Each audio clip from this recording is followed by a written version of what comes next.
ദൈവത്തിന്റെ അതിപരിശുദ്ധ തിരുനാമം മഹത്വപ്പെടുമാറാകട്ടെ. ഞാൻ നിങ്ങളുടെ ഡാലിയ കൊച്ചമ്മ. മർത്തമറിയം വനിതാ സമാജം 2026 കേന്ദ്ര പരീക്ഷയ്ക്ക് നമുക്ക് ക്രമീകരിച്ചു കിട്ടിയിരിക്കുന്ന റിപ്പന്റ് ടേൺ ടു ഗോഡ്, അനുദപിക്കുക, ദൈവത്തിങ്കലേക്ക് തിരിയുക എന്നുള്ള പുസ്തകത്തിന്റെ 2ാമത്തെ chapter, the expression of a sinner's anguish, psalm 6, 6-ാം സങ്കീർത്തനത്തെ ആസ്പദമാക്കിയിട്ടുള്ള പാപിയുടെ ഹൃദയവേദനയുടെ പ്രകടനം എന്നുള്ള ചാപ്റ്ററിലെ ക്വസ്റ്റ്യൻ ആൻസേഴ്സ് ആണ് നമ്മൾ ഇന്ന് ഡിസ്കസ് ചെയ്യുവാൻ വേണ്ടിയിട്ട് പോകുന്നത്. കർത്താവിൽ ഏറ്റവും പ്രിയപ്പെട്ടവരെ, നമ്മുടെ കഴിഞ്ഞ ഒരു ക്ലാസ് നമ്മൾ 6-ാം സങ്കീർത്തനത്തെ ആസ്പദമാക്കിയാണ് നമ്മൾ പഠിച്ചത് അല്ലേ. നമ്മൾ ഇൻട്രൊഡക്ഷൻ 6-ാം സങ്കീർത്തനത്തെ പറ്റി ഒരു ഡെഫിനിഷനും അതിനുശേഷവും ആ പുസ്തകത്തിന്റെ തീം, ടൈറ്റിൽ, കോണ്ടെക്സ്റ്റ്, ഏത് സാഹചര്യത്തിലാണ് ഈ സങ്കീർത്തനം എഴുതിയിരിക്കുന്നത്, ഇതെല്ലാം ആദ്യ ഭാഗത്ത് പറഞ്ഞു. അതിനുശേഷം അതിന്റെ ഉള്ളടക്കത്തിലേക്ക് കടക്കുമ്പോൾ 6-ാം സങ്കീർത്തനത്തെ 5 ഭാഗമായിട്ട് തിരിച്ചുകൊണ്ടാണ് നമ്മൾ പഠിച്ചത്. ആദ്യത്തെ വാക്യം എന്ന് പറയുന്നത് it was a request for mercy, കരുണയ്ക്കായുള്ള അപേക്ഷയാണ് നമുക്ക് കാണാൻ സാധിച്ചത്. അതിനുശേഷം 2-3 വാക്യങ്ങളിലേക്ക് വരുമ്പോൾ റെക്കഗ്നീഷൻ ഓഫ് ഹ്യൂമൻ വീക്ക്നെസ്, മനുഷ്യന്റെ ബലഹീനതയുടെയും നശ്വരതയുടെയും തിരിച്ചറിയൽ നമുക്ക് അവിടെ കാണാൻ സാധിക്കും. ഇനി 4-5 വാക്യങ്ങളിലേക്ക് വരുമ്പോൾ a prayer for deliverance and salvation, രക്ഷയ്ക്കും വിടുതലിനും വേണ്ടിയുള്ള അപേക്ഷ നമുക്ക് കാണാൻ സാധിക്കും. 6-7 വാക്യങ്ങളിൽ the outpouring of a contrite heart, തകർന്ന ഹൃദയത്തിന്റെ കണ്ണുനീർ കൊണ്ടെന്റെ കിടക്കയെ നനയ്ക്കും എന്നൊക്കെ പറയുന്ന ആ ഒരു അനുതാപത്തിന്റെ ഏറ്റവും മൂർധന്യ ഭാവമാണ് നമുക്ക് 6-7 വാക്യങ്ങളിൽ കാണാൻ സാധിക്കുന്നത്. അതിന്റെ ഏറ്റവും അവസാന ഭാഗം ഏറ്റവും മനോഹരമായിട്ട് ആശങ്കയിൽ നിന്ന് ആത്മവിശ്വാസത്തിലേക്ക് ഉയരുന്ന ഒരു അനുതാപിയാണ് നമുക്ക് കാണാൻ സാധിക്കുന്നത്. From anxiety to confidence. ഏറ്റവും അവസാനത്തിൽ ഒരു 9 points, key lessons from Psalm 6, 6-ാം അധ്യായം, 6-ാം സങ്കീർത്തനം നമുക്ക് നൽകുന്നതായിട്ടുള്ള 9 പ്രധാനപ്പെട്ട സന്ദേശങ്ങളെ പറ്റിയും കൂടി നമ്മൾ പറഞ്ഞാണ് ആ ചാപ്റ്റർ അവസാനിപ്പിച്ചത്. ഇന്ന് അതിനകത്തിലെ ചോദ്യോത്തരങ്ങളെ കുറിച്ച് നമുക്ക് നോക്കാം. ഒന്നാമതായിട്ട് ഫസ്റ്റ് ഓഫ് ദി പെനിറ്റൻഷ്യൽ സാംസ്, അനുതാപ സങ്കീർത്തനങ്ങളിൽ ആദ്യത്തേത് ഏതാണ്? 6-ാം സങ്കീർത്തനം. What is expressed in Sam 6? 6-ാം സങ്കീർത്തനത്തിൽ എന്താണ് പ്രകടിപ്പിക്കുന്നത്? എന്താണ്? നമ്മളൊരു ഡെഫിനിഷൻ പോലെ തന്നെ നമ്മൾ പറഞ്ഞിരുന്നു. പാപഭാരത്തിലും ദൈവശിക്ഷയുടെ ഭയത്തിലും മുങ്ങിക്കിടക്കുന്ന ഒരാളുടെ ഹൃദയവേദനയും ദൈവത്തിന്റെ ദയയിലേക്കും കരുണയിലേക്കുമുള്ള അദ്ദേഹത്തിന്റെ ആകുല പ്രാർത്ഥനയുമാണ് നമുക്ക് 6-ാം സങ്കീർത്തനത്തിൽ കാണാൻ സാധിക്കുന്നത്. അല്ലെങ്കിൽ ഈ ഹൃദയവേദനയും ആകുല പ്രാർത്ഥനയും പ്രകടമാക്കുന്ന സങ്കീർത്തനമാണ് 6-ാം സങ്കീർത്തനം. Sam 6 is a psalm expressing the heartfelt anguish of one who is submerged in the burden of sin and fear of divine punishment, and his earnest prayer imploring God's compassion and mercy. ഇതാണ് 6-ാം സങ്കീർത്തനത്തിൽ പ്രകടിപ്പിച്ചിരിക്കുന്നത് അല്ലെങ്കിൽ പ്രകടമാകുന്നത്. What can be considered as the theme of Psalm 6? What does the phrase tears that soak the bed reveal about Psalm 6? എന്താണ് 6-ാം സങ്കീർത്തനത്തിന്റെ പ്രമേയം?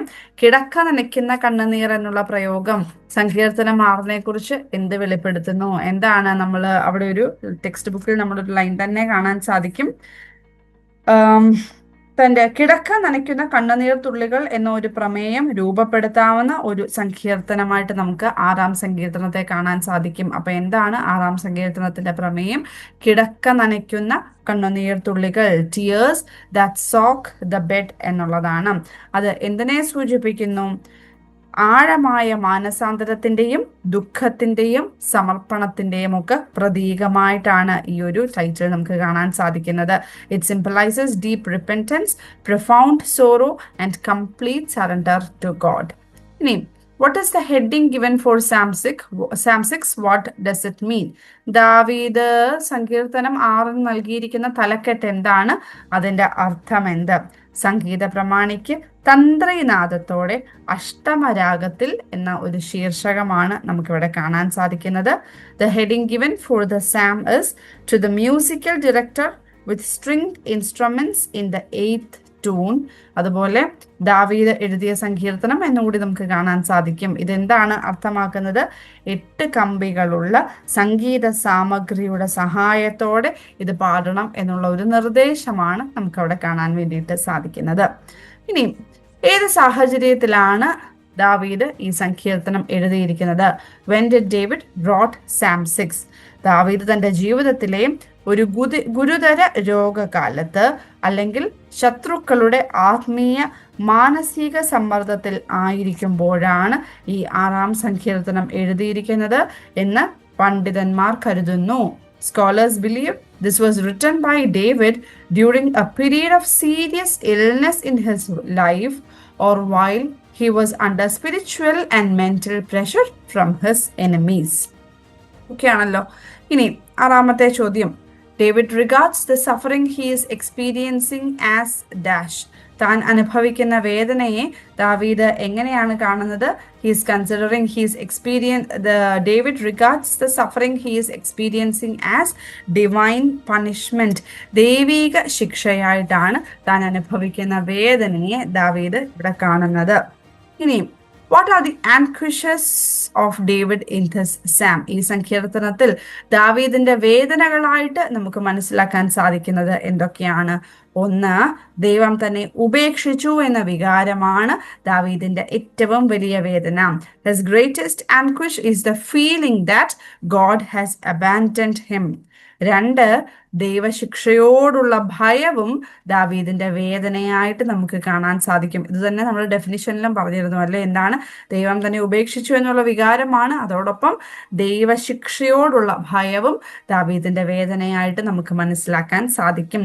Fear of divine punishment, അതുപോലെ തന്നെ feeling that God has abandoned him. Okay ആണല്ലോ. ഇനി 8-ാമത്തെ ചോദ്യം, Lord have mercy on me for I am weary. What does the word weary reveal? കർത്താവേ, എന്നോട് എനിക്ക് കരുണ ഉണ്ടാകണമേ, കാരണം ഞാൻ ക്ഷീണിച്ചിരിക്കുന്നു. ക്ഷീണിച്ചിരിക്കുന്നു എന്ന വാക്ക് എന്ത് വെളിപ്പെടുത്തുന്നു? ക്ഷീണിച്ചിരിക്കുന്നു എന്നതുകൊണ്ട് ദാവീദിന്റെ വേദനയുടെ ആഴമാണ് നമുക്കിവിടെ കാണാൻ സാധിക്കുന്നത്. ശരീരവും ആത്മാവും മനസ്സും ഒരുമിച്ച് വേദനയിൽ തളർന്നിരിക്കുന്ന ഒരു അവസ്ഥ നമുക്കിവിടെ കാണാൻ സാധിക്കും. The word weary reveals the depth of human suffering that yearns for God's mercy. ദൈവകരുണയ്ക്ക് വേണ്ടി വാഞ്ചിച്ചിരിക്കുന്ന ഒരു മനുഷ്യന്റെ വേദനയുടെ ആഴമാണ് നമുക്ക് കാണാൻ സാധിക്കുന്നത്. It is a condition in which body, mind and soul have all become exhausted.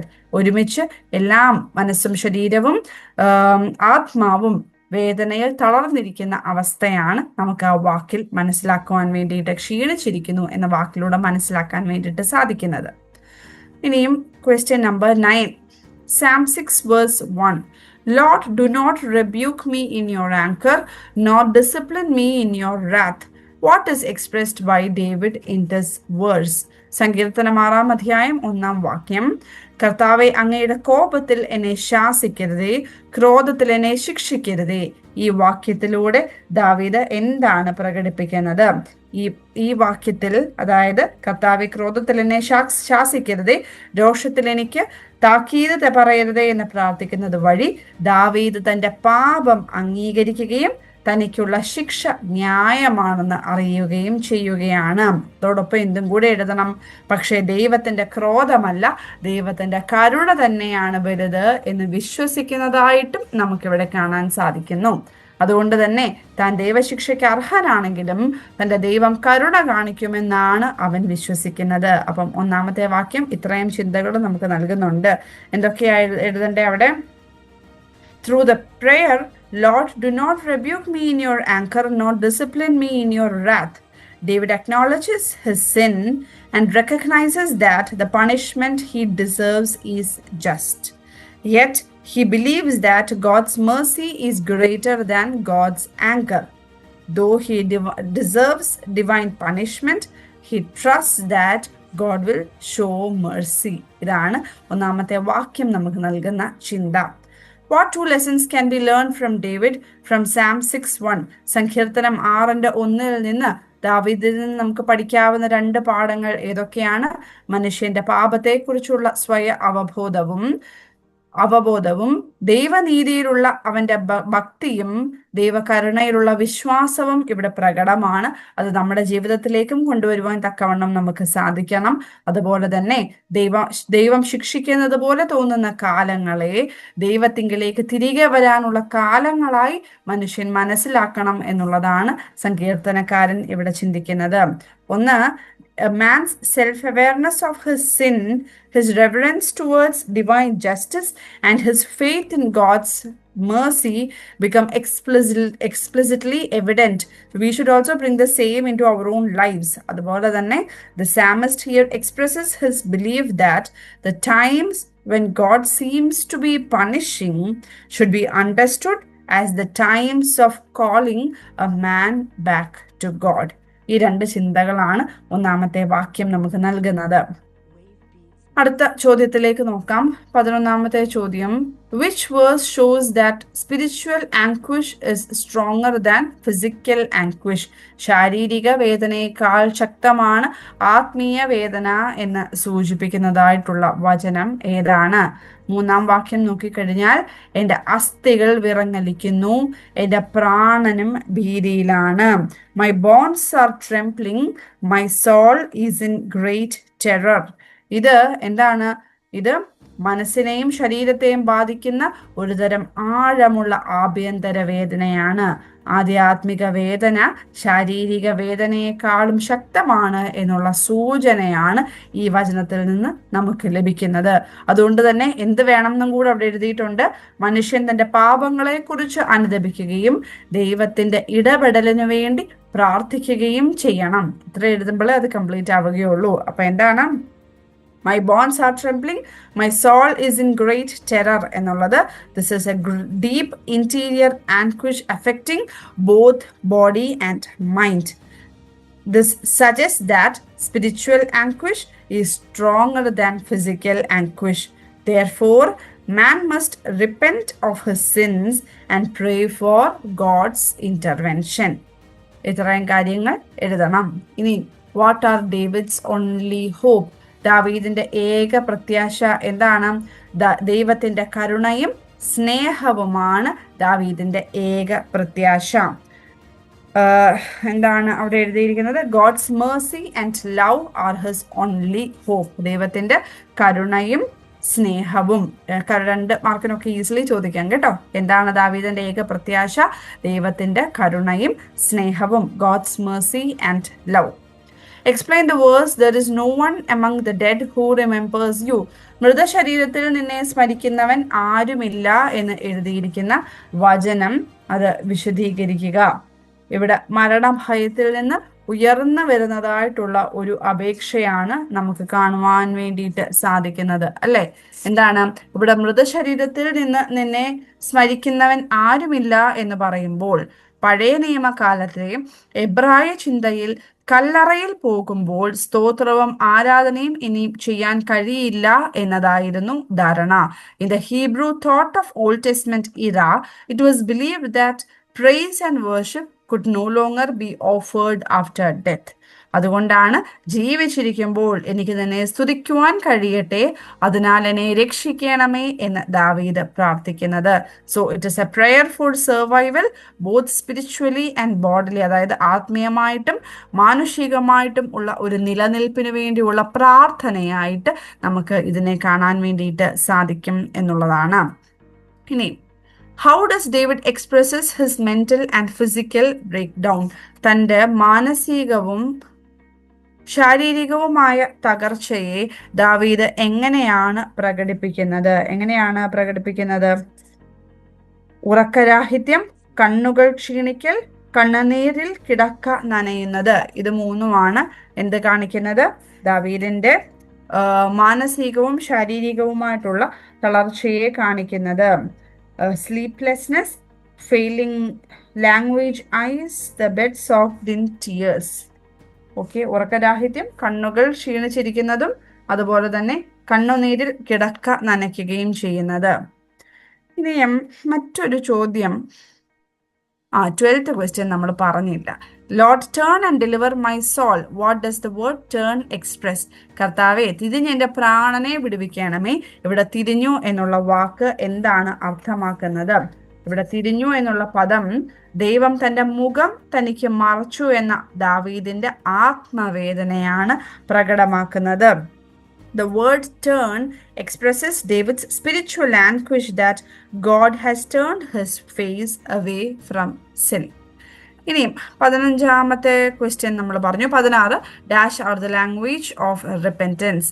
Tears are the language of repentance.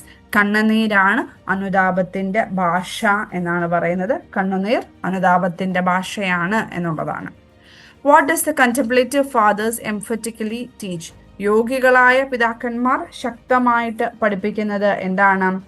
അനുതാപത്തിന്റെ കണ്ണുനീർ ദൈവത്തിന്റെ ദയയെ ആകർഷിക്കുന്നുവെന്ന് യോഗികളായ പിതാക്കന്മാർ ശക്തമായി പഠിപ്പിക്കുന്നു. The contemplative fathers emphatically teaches that the tears of repentance draw the compassion of God. ശ്രദ്ധിച്ച് ഓർത്തിരിക്കണം. എന്താണ് യോഗികളായ പിതാക്കന്മാർ എന്താണ് ശക്തമായിട്ട് പഠിപ്പിക്കുന്നത്?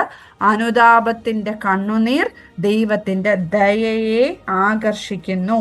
Tears of repentance draw the compassion of God. ഇനിയും what is the reason behind the great transformation that is seen in David? ദാവീദിൽ കാണപ്പെടുന്ന വലിയ മാറ്റത്തിന്റെ പിന്നിലെ കാരണം എന്താണ്? ദൈവം തന്നെ കേട്ടു എന്ന ബോധം ആണ് ഇവിടെ ദാവീദിനെ പൂർണ്ണമായിട്ടും മാറ്റുന്നത്. The awareness that God has heard him transforms him completely. What does David declare with confidence at the end of Psalm 6? സങ്കീർത്തനത്തിന്റെ 6ന്റെ അവസാനം ദാവീദ് എന്താണ് ഉറപ്പോടെ പ്രഖ്യാപിക്കുന്നത്? ശത്രുക്കൾ ലജ്ജിതരാകും, ദൈവം എന്നെ സംരക്ഷിക്കും എന്ന് ഉറപ്പോടെ പറയുന്നതായിട്ട് നമുക്ക് കാണാൻ സാധിക്കും. My enemies will be ashamed, God himself will protect me എന്നുള്ള 2 പ്രഖ്യാപനങ്ങളാണ് നമുക്ക് അവിടെ കാണാൻ സാധിക്കുന്നത്.